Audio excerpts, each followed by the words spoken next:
Cooperativa Agricola Volpago offre carni fresche e selezionate di prima qualità, senza uso di antibiotici, direttamente dagli allevamenti locali dei nostri soci allevatori.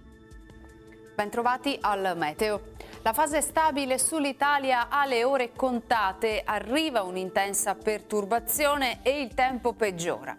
Il dettaglio di giovedì 22 febbraio. Sul Veneto la giornata sarà contraddistinta da un cielo coperto. Al mattino avremo piogge sparse con il passare delle ore via via più diffuse, anche consistenti, sui settori alpini e prealpini. Temperature in lieve calo, minime tra 5 e 7 gradi, massime sui 9-13 gradi. Spostiamoci ora sul Friuli Venezia Giulia. Anche qui cielo nuvoloso e dal pomeriggio avremo precipitazioni ovunque, anche abbondanti sull'area montana, più sparse e moderate in pianura. Temperature minime sui 6-9 gradi, massime intorno ai 10-12 gradi.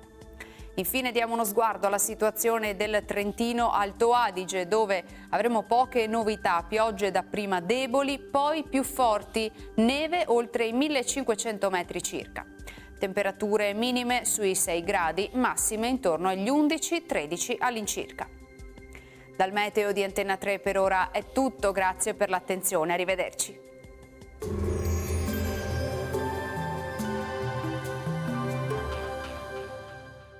Cooperativa Agricola Volpago offre carni fresche e selezionate di prima qualità, senza uso di antibiotici, direttamente dagli allevamenti locali dei nostri soci allevatori.